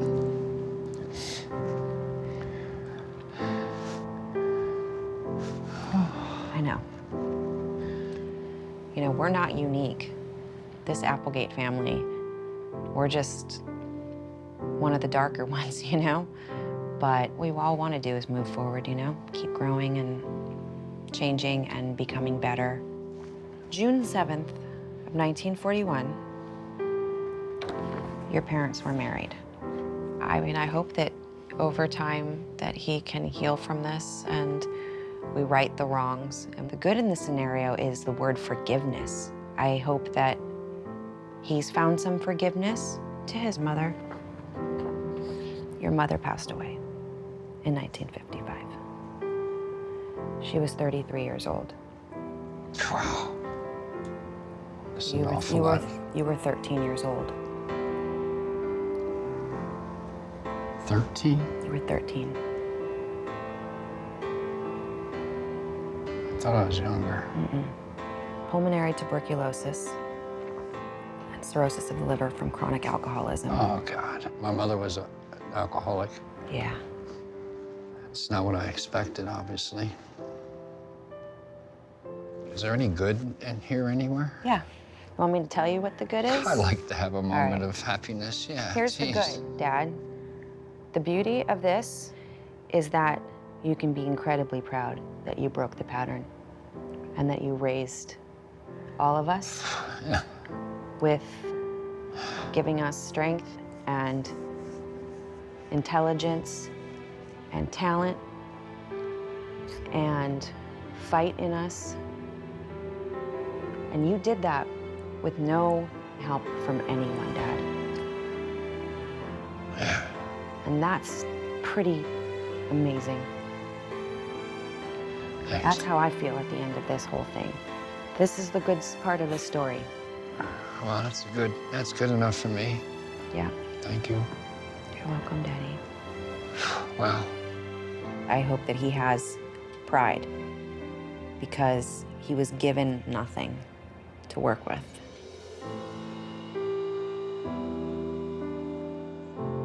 But there's so much light that's happening now. There's so much goodness, and I hope he can take that with him, you know?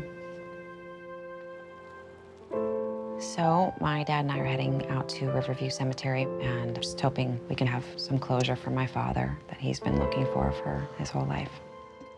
All right, here's Lavina Shaw Walton, right? Okay.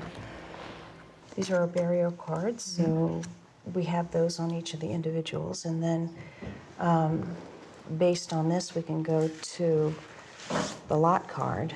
This is the lot number is 171, which is here. Now, there's no monument there. It would be shown on this, so you're going to have to kind of look around on the ground, right? Okay. And on this card, you can find out who's been buried here. Oh my God. Okay. What's that? They bought a plot for you. My mother brought a plot for me. Yeah. She wanted you to be buried with her. Oh, God, I wish I would have known her. No. Not even ever knowing her. She cared for me. She loved me. Daddy. Yeah. Okay, Mom. What can I say? No. Thank you.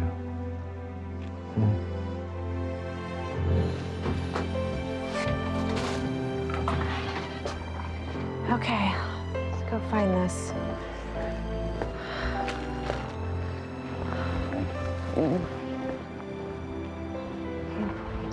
Let's go this way. Down here? Yeah, 171 is the one that we want to see. Right here? Oh, God.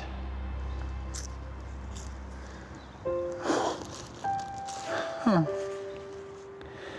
I'm gonna get you a monument, Mom. I promise you.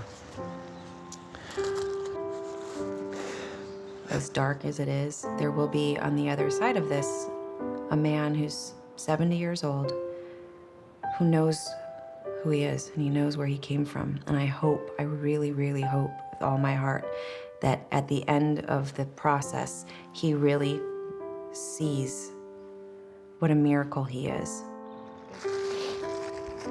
I'm gonna take these out. Yeah. Comedian, author, and talk show host Chelsea Handler was born in New Jersey to a German mother and a Jewish-American father. Famous for her biting humor and dry wit, Chelsea has written several best-selling books and currently hosts the series Chelsea Lately. Chelsea resides in Los Angeles, where she has lived since she was 19 years old. I am the youngest of 6 children. My father's name is Seymour Handler, and that means he's a big Jew. My mother, Rita Stoker, was German. She came over to America when she was 19 for the first time, and she passed away probably about 6 years ago. My father, I guess, made a deal with my mother when they had children that they were going to be raised Jewish. So I connect with my Judaism or the Jewish side of my family more than anything else. But my mother's parents came from Germany, and his name was Karl Stoker and hers was Elizabeth Stoker. My grandparents on my mother's side, I grew up with my whole life. I remember being a little girl and having my grandfather, Karl, pick me up and carry me around, and they just had this fun sense of humor. And he was a very, very big, strong man with big, strong hands. My grandfather served in the Second World War as a soldier. Whether or not he agreed with Hitler, he was serving in the German army, and then he was taken as a prisoner of war at some point to America, where he stayed for several years. And I believe he was in Montana, and when he went back to Germany, he was very eager to come and take his family and move them back to the United States.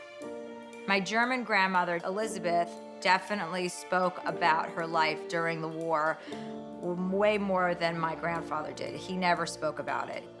We constantly joke in our family that, you know, we come from a line of Nazis. I mean, it's partly a joke, but I kind of believe it's true. I don't believe I'm a Nazi, but I'm so obsessed with that period of time. Since I was raised Jewish, I'm very curious to find out what my grandfather's involvement was during the Hitler years.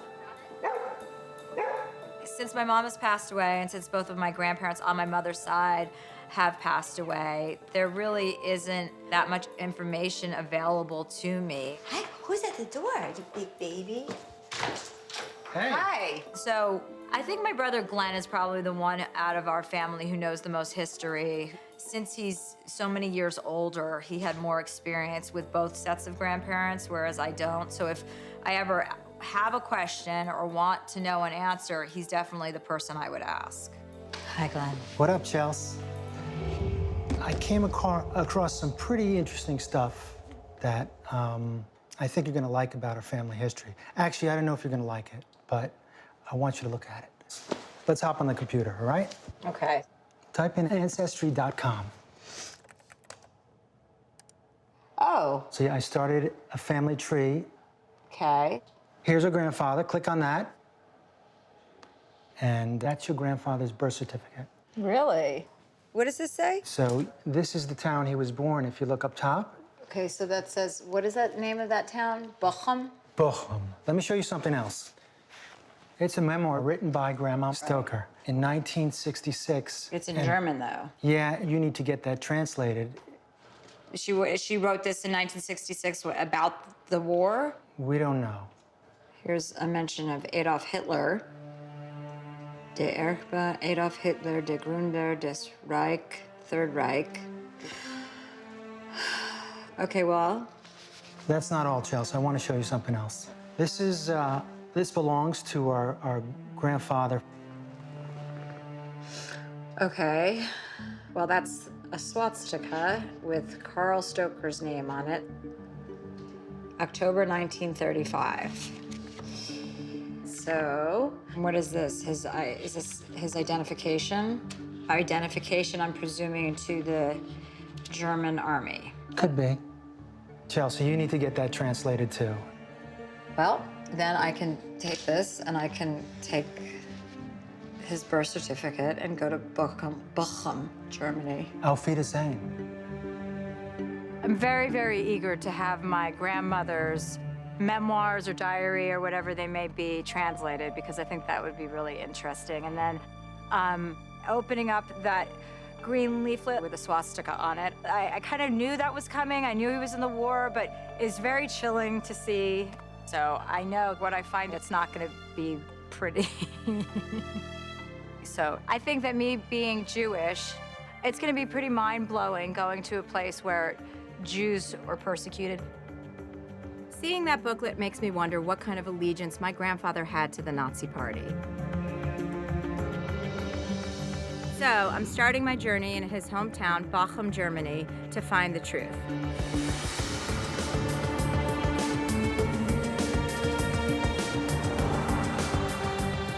I've sent the documents Glenn gave me to German researcher Andrea Benschneider so she can translate the memoir and look into that booklet.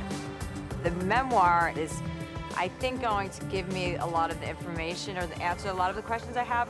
And I'm hoping Andrea can tell me exactly what that green booklet means and what it may say about any sympathies my grandfather might have had with the Nazis. Hi. Hi. Great to see you. We're getting together at a converted factory in nearby Herna, which Andrea tells me holds some significance in my grandfather's life. What is this place? Oh, you will find out in a sec. It's mentioned in right here. Oh. As I promised you, here's the translation of the documents written by your grandmother.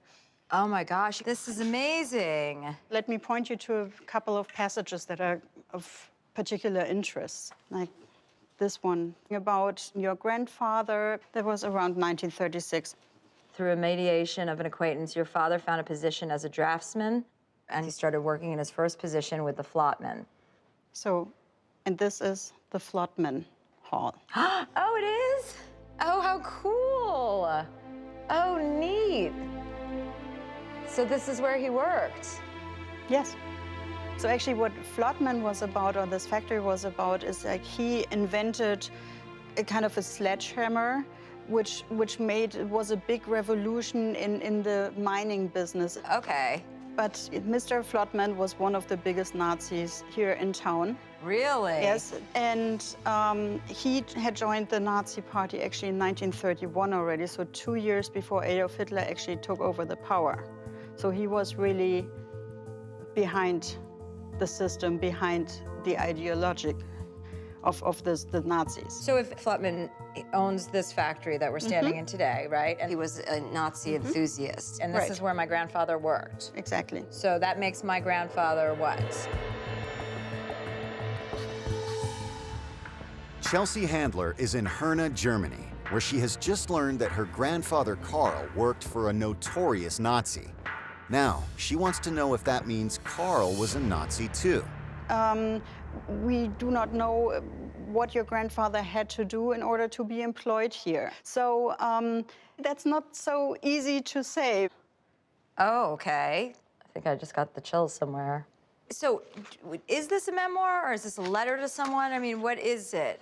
This is a memoir. It is that your grandmother starts out that she's writing this as a request of one of her daughters. But it doesn't just give an insight in the life of your grandparents, but it also gives a wonderful insight in the life of Germans, of like what people went through at the time after the First World War, before the Second World War. So it's a wonderful piece of information. Oh, okay. So this was the time Germany had lost the First World War. They had lost a strong leadership role in their country. Basically, the mood was everyone was hopeless, everyone was hungry, there was hardly any employment. Your grandmother speaks about this quite nicely and began with talking about her own life in the 1920s. The hardship was severe. It had hit Germany the hardest because we had lost the War of 1914, and the country was head over ears in debt. This was not living, but vegetating. We had, as most people did, not even a slice of bread to overcome hunger. Oh yes, I can see my mother's head vividly when she bent her head over us, her tears dropping onto our cheeks when we asked for a small piece of bread, saying, "Children, I don't have anything." That's really sad. Ugh. Yeah. I remember my grandmother totally telling us how there was no food. That must have been really hard to be a parent. So this was going on for so many years before Hitler even came into power. That's correct. Because of the First World War. So I'm sure when people are in that situation, they're looking for anybody to give them hope for anything to change. Absolutely. People were just desperate. By 1933, some 6 million Germans were unemployed. Desperate for relief, they were hopeful when their dynamic new leader, Adolf Hitler, promised change. Hitler immediately reduced unemployment with massive work projects. And as the economy rebounded, many Germans, like Elizabeth, embraced their ambitious leader, unaware of the atrocities to come. Adolf Hitler, the founder of the Third Reich, controlled the fate of the German people. Hitler spelled doom for Germany, but to honor the truth, he also accomplished good things, definitely in the years before the war started in 1939. Yeah, I remember her telling me that everybody thought he had some great ideas and they were going to come out of their economic downturn and everybody was going to have money and food again, right? Yes. So you can always see why people got behind Hitler and supported him. I mean, you can't really blame them when they're coming out of a situation like that. Absolutely. Is there any stuff that's more like personal between? Absolutely. Yeah, she does indeed go more into details about what her life was like. That was around 1936, and here you have the section where she actually talks about this time when your grandparents were first married. We had a small music chapel in our community where I played piano, he played violin. We were happy. We bought a paddle boat and spent the weekend with the boat. It was a wonderful time. So, in many respects, I think it was a wonderful time for people. If you were German and not Jewish, and then it says the happiness lasted from 1936 until 1939 when the war started. Right. It seems like my grandmother was justifying, in a way, all the reasons why people were in support of him, or why she was in support of Hitler, but also why people in the population were taken by him. Once you can really go through everything in your head that happened, you start probably wanting to justify it to yourself as well. Or just remember the nice things about it. Or remember the good things. Yeah. Right. So there's nothing really in here that talks about Carl, my grandfather's kind of political standing and whether or not he was pro-Nazi or anti-Nazi. That's right? correct. That's correct. But I promised you also that I would look into the other document you gave me. Oh, yeah. What is that? So I spoke with the expert, and it actually turns out that this is the sign of the SA. Okay, which is the paramilitary wing of the Nazis. Regime, right. This may be bad news. I mean, there is a swastika on the front of it, so I kind of thought it might be bad news. I set up an appointment for you with an expert. His name is Ralph Peer, and he's going to talk to you about this. And actually, if you don't mind, I would like to keep this and pass it on to him already so that you can evaluate the content. Okay, perfect. Well, thank you for doing that. You're welcome. I can understand why my grandfather would want to work at this factory. I mean, whether he was pro-Nazi or anti-Nazi, which I still don't know, it was a job's a job. When you have to provide a home for their wife. So I'm not really that surprised by my grandmother so far in this journey and research because she always was very honest about her feelings anyway. As far as my grandfather, Carl, goes, I mean, that remains a mystery right now. I'll find out tomorrow. Chelsea Handler is in Herne, Germany, investigating her grandfather Carl's possible affiliation with the Nazi regime. I'm heading to the Herne City Archives to meet historian Ralph Peer. My grandfather's booklet with the swastika and his history working for an ardent Nazi make me wonder about his involvement. I know he served in the German army, but was my grandfather a Hitler enthusiast? First, I need a clear picture of what the SA was. The SA, in Germany, it's called Sturmabteilung. They are the bully boys, the rowdies, you know, the rowdies of the party. They make propaganda for Hitler. So they weren't technically military, or were they? No, they are kind of paramilitary group. Right. These are the brown shirts here in Herne. It's an original picture. So Ralph tells me that the SA, also known as brown shirts, were street thugs who brutally enforced Nazi policy, terrorizing Jews and anyone else who opposed the Third Reich. So how do I find out if my grandfather was actually a member of the SA? First, we get the Leistungsbook. That's the symbol of the SA. I prepared the translation for you. Okay. We should also have a look at the place. You heard about this Frondenberg before? No. In Frondenberg, there was a labor service camp. And your grandfather makes his sports program during his labor service. Okay. Created to curb unemployment, Germany's labor service program was made mandatory by the Nazi Party in 1935 in an effort to circumvent the Treaty of Versailles, which forbade German military conscription after World War I. Hitler offered the sports badge program at the labor service camps. It taught athletics and combat skills, which were documented in each participant's record book. Promoted as recreation, the sports badge program was actually Hitler's way of secretly creating an army, preparing men like Karl for war. So everyone had to go through labor service, correct? Yeah, in Germany? exactly. Every young guy was forced to go to labor service. Okay. But the sports badge program was voluntary. Oh. Perhaps you can read the first sentences. Okay, I hereby declare to the best of my honor and conscience that I am of German Aryan descent and free of traits of the Jewish or colored race. I mean, that sounds pretty racist. Yeah, it is. Mm-hmm. I am aware of the regulations for earning the SA sports badge. These are the tests that they would give, these performance tests? Yeah. The 100-meter, the long jump, the shot put, the hammer throw. So those are pretty innocent, right? I mean, that's not military. No, it's athletic. But physical strength and purity and race were two sides of the same coin for the Nazis. To even be part of the movement, you had to prove yourself physically, right? Sure. Well, this says small caliber shooting, so that's militaristic. Oh, well, here is day of examination, March 15th, 1936. Orientation, terrain evaluation, reporting, camouflaging, estimating distance. So that's like frontline training?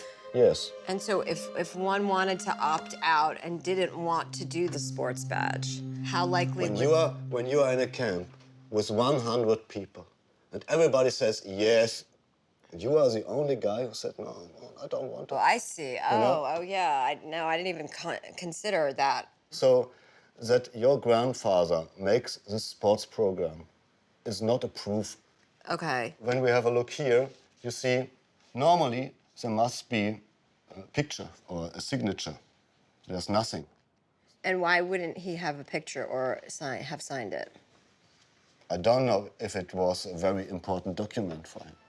So if these documents don't show whether or not my grandfather was a member of the SA, what documents would, and where can I find that out? And after labor service, he went to military.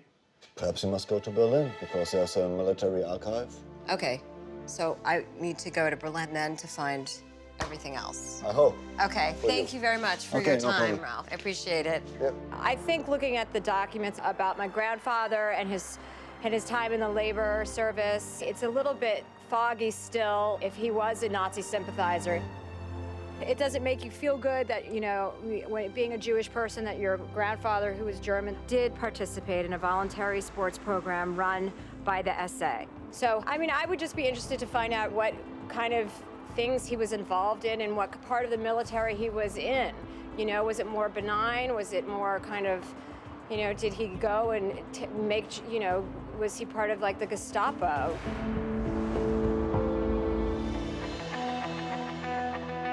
Chelsea Handler has traveled to Berlin on her quest to learn whether her grandfather Karl was affiliated with the Nazi Party during World War II.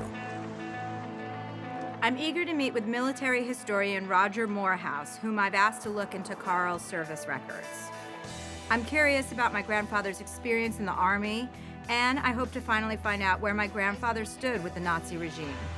I've been trying to figure out whether or not he was sympathetic to the Nazi regime, if he was kind of a willing participant just because of the circumstances, or if he was a Nazi enthusiast. Okay. Which is kind of important for me to know. Of course. You're certainly in the right place. I mean, here, where we are now is the German Military Records Office, which has all the records of German soldiers and airmen through both World Wars. I've looked at some of the records here in Berlin, and I can confirm to you that he wasn't a member of the SS, not a Nazi Party member, and not a member of the SA. Well, that's good to know. That is not necessarily a clean bill of health. Right. You know, there's many, many shades of grey in Nazi Germany. If you bear in mind that, you know, Nazi Party membership was only 10% of the population, and yet there was, within the rest of the population, there's an awful lot that people that could be complicit and could have done some awful things as well. Okay. One way that we can perhaps get an insight into his sympathies is to look at his military document. This is your grandfather's Salzbuch, which is his army paybook. This gives you a lot of details about him and about his army career, so this is a very good resource for us answering some of those questions. Okay. So this date here is important. His war starts on the 22nd of September 1939, which is quite early. This is only three weeks after the outbreak of war. Does the date that he entered the war have any leaning towards how enthusiastic he was? I mean, do we know if he wanted to go into the war at that time? Not particularly. You'd imagine so, that it might suggest enthusiasm, but he's conscripted. This is the draft, so he really had no choice about this. Wow, so he had to leave my grandmother with a newborn. My mom was just 4 months old then. This next page here actually gives you details of his promotions in his military career. That's the entire record? That is. Okay. He goes from private, and then it's 2 subsequent promotions to private first class, and then to corporal. So that's 3. 3. This is not the sort of career of a high-flying soldier.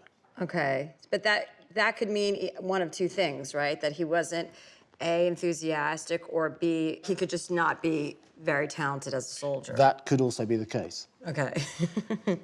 Also, the regiment, I think, is significant. He begins in the 196th Artillery Regiment. The 196th was a unit that would be considered about 4th or 5th tier. Oh. So they'd generally be kept in the rear. And then if you were particularly good at what you were doing, you could find promotion to the frontline, elite regiment. Okay. In the case of your grandfather, he doesn't seem to have done that. There were a couple of transfers later on, but they're into similar regiments. What's surprising to me about these records is that, growing up with my grandfather, he was this big, strong guy who was, he would pick all of us up with one hand, and he was really athletic. So it's just so surprising to me to see these records, and it kind of, that depicts him as a very average soldier. So do you think that this kind of represents a lack of interest on his behalf or a lack of sympathy for the war? Because it doesn't really match what I know about him. On the balance of the evidence we have here, we've got him in a sort of third-rate division, with not much frontline service. He's not had an awful lot of promotion, so he's not sort of pushing to be promoted. He's not pleasing his superiors enough to be promoted. He's not someone who's showing any evidence, really, of being terribly enthusiastic.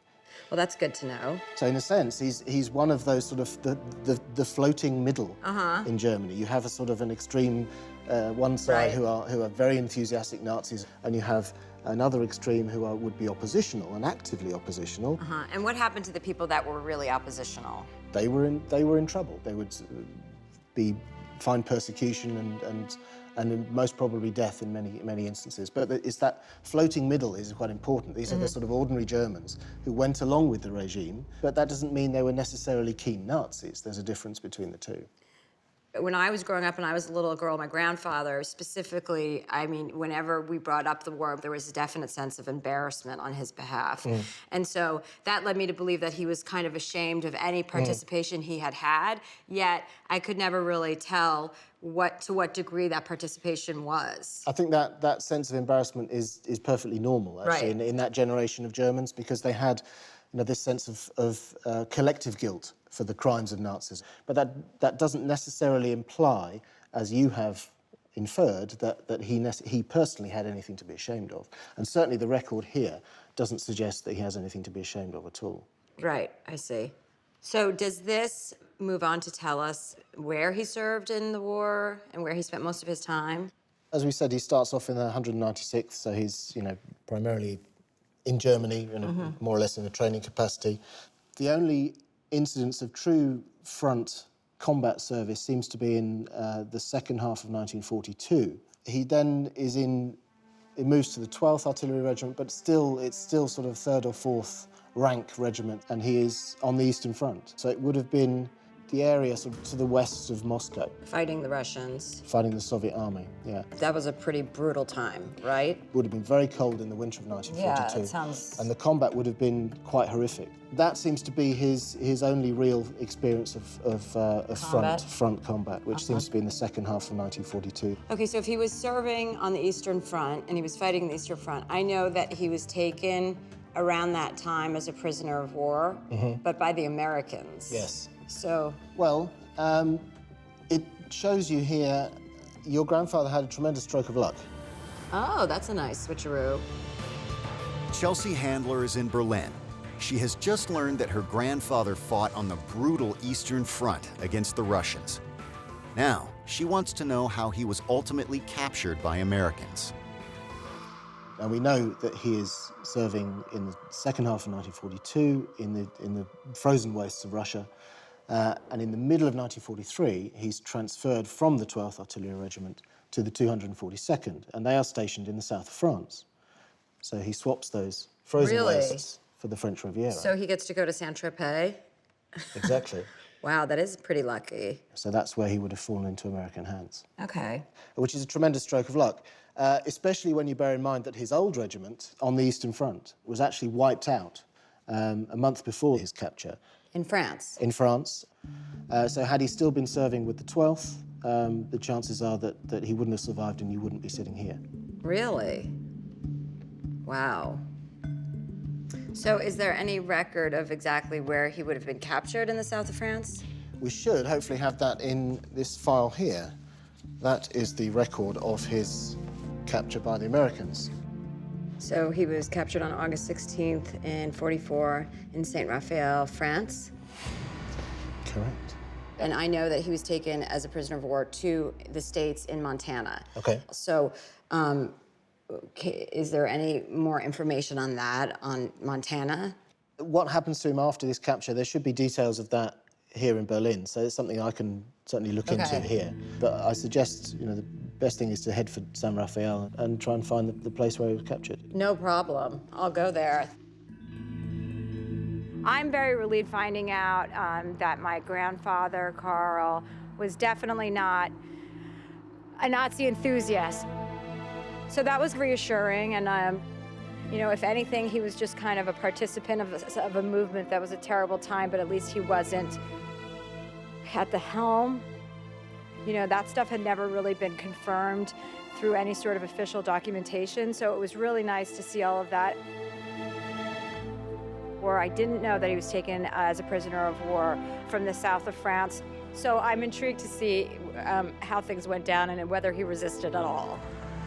But I'm very happy that we're going to the south of France just because I brought a bikini. Even though it's not going to be warm enough, I'll be wearing it. So I'm heading to the French Riviera, where my grandfather was captured by U.S. troops.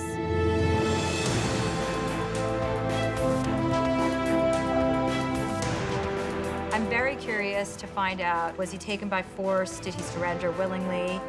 How did my grandfather's war end? Roger suggested I speak with military historian Dr. Steve Weiss, who's asked me to meet him at a beach in San Rafael. I hope that you have some information about my grandfather, Carl. I want you to meet me here because this is the most likely place where your grandfather was taken prisoner and captured, on this beach. Really? And in fact, I was an 18-year-old combat infantry soldier who landed here on August 15th, 1944. And then you took him, maybe. Somebody took him. Well, Thank God. Well, absolutely. And so what was it like when you guys came onto the beach? You were on boats? We landed here 9:45 in the morning. There were artillery emplacements around in the hills, and your grandfather probably was one of the soldiers who was manning cannons, firing at us when we were trying to get across the beach. Oh, wow. We were very powerful, well organized, as contrast to the Germans who were not, because they weren't planning to stay here and defend this area. They were already leaving. And so if my grandfather was here, I mean, were people just kind of surrendering, or did you have to capture these German soldiers, or did you kill a lot of German soldiers? I would presume. I would say a combination of all three. But a soldier is not trained to surrender. A soldier is to fight. And I would imagine that your grandfather had a lot of emotional experience in terms of deciding whether to continue to fight or to surrender. And I would imagine that in his deliberations, he decided to surrender. I always wondered what he must have been going through during that time. I think a lot. Yeah. So what would have happened to the prisoners once they did surrender or once they were captured? I have something to show you that will indicate what happened to the prisoners of war. That's August 16th, 1944. Yes, that's one day after the landings. There was an American military photographer on the beach as the German soldiers were being gathered as prisoners of war. These are the big ships, landing craft tanks. They're going to board these ships and be taken to prisoner of war camps. Wow, this is amazing. I can't believe you have footage of this. So one of those guys is probably my grandfather. One of those men could have been your grandfather. Just think he might be in this is pretty amazing. Thank you so much for showing this to me. You're very welcome. So how did you as Americans feel towards the German soldiers? Well, on a personal basis, because I'm Jewish, it was all according to who I met. If I met an SS soldier, we had a problem. You could clearly identify the SS soldier versus a regular German soldier. Yes, either by his uniform or his arrogance. Whereas the average German soldier, there was a fellowship. But when it came to Nazis, it was altogether different attitude. I would imagine. Can you imagine being an SS soldier and getting captured by a Jewish soldier? You can imagine what the world would have been like if they won.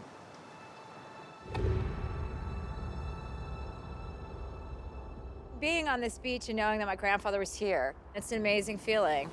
I think he would probably be super happy to know that we know how he felt about the war and, you know, where he was captured. It's meaningful family history for me. Looking today at that video and seeing the looks of relief on the soldiers' faces was exactly what I wanted to see. It kind of brings it all together about my grandfather and probably the way he was feeling about the war, and it feels good. I think also being here with Steve, who's a Jewish American, was kind of a great full circle for me also.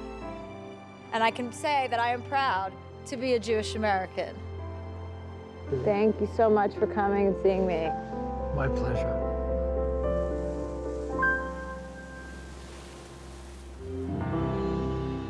Hi, Rogers. Chelsea, handler.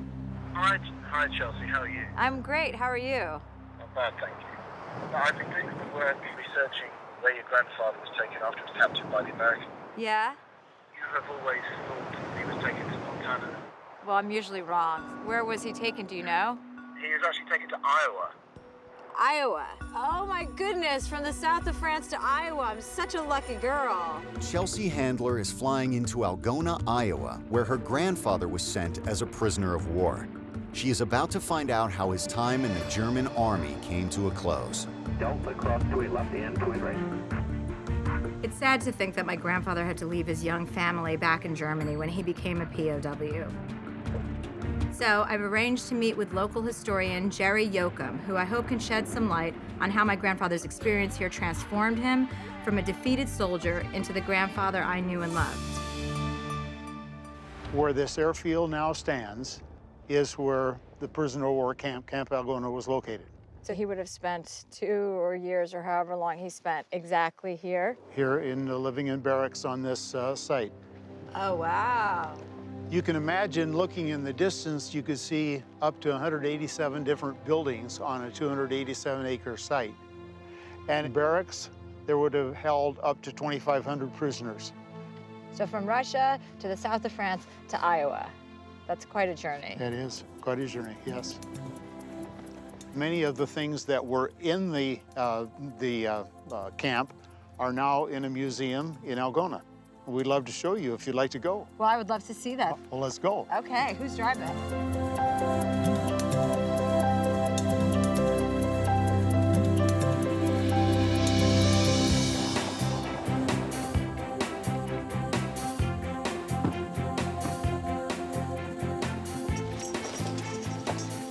Oh, wow. Cool. Well, Chelsea, we have documents in the museum that relate to your grandfather's imprisonment here. Would you like to see those? Yes, yes, yes. His service record.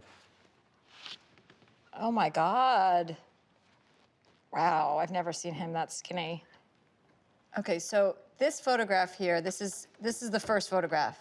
When he was captured, yes. So this would be when he was processed. Mm-hmm. So September 1st, 1944, and Right. then this would be almost a month later, September 29th, 1944. Right. He looks very healthy. He would have had good food, some exercise, as well as some work. So how were they, when they came here, they were treated obviously much more humanely than you would expect. Than they would expect, yes, Than they would have expected. They had been told by their government that they might be castrated. They are told that they might have drug experimentation. There was word that there was a lot of turmoil in the U.S. And this was basically, I mean, that whole brainwashing was sort of just to keep everybody away from America and thinking that America had any sort of good path, right? Well, that plus they want to keep them fighting. They'd prefer if they didn't surrender. Wow. That must be such a crazy thing to come over and not know if this is going to be like your personal hell or something completely different. Mm-hmm.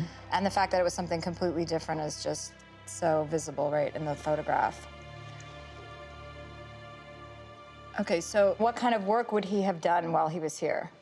Because this was an agricultural area, they did a lot of farm work, but during their off-duty time, they basically had another life. They were encouraged to write letters, encouraged to use their artistic talents. Really? We have some photographs here that might show what your grandfather would have been involved in. And what is this, a play? This is. These are German soldiers performing. That's correct. Oh my gosh. And here's one that also involves a little bit of music. In the foreground is a orchestra. Oh my God. That's my grandfather. There was a memoir that my grandmother had written. She mentioned my grandfather played the violin. Wow, that's so amazing. That's crazy to think about. Huh? All these soldiers. I mean, talk about gaining your spirit back after such a difficult time. I can understand why my grandfather moved back to the U.S. He loved America. To be able to spend time with your comrades and the people that you served in the war with, and then to come over into a climate and situation that was completely disparate to what they had just experienced is amazing.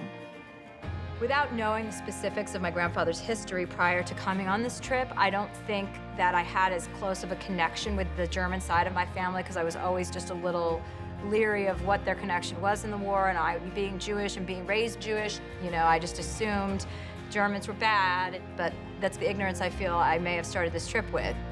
Although it's so admirable to speak up, there are times where, you know, he could have done more good than harm by not speaking up. You could, you know, risk being killed, having your family members killed, having your children killed. So I think for my grandfather, it was a really tricky time to participate without rocking the boat. It's been an amazing journey to Iowa. Thank you very much. Thank you for holding down the fort here. Thank you. That's a really good life lesson for anybody, especially someone who's as obnoxious and outspoken as I am, to just kind of put your head down and trudge forward. I don't have that. I have a much bigger mouth than he did, and so I have a lot of respect for him.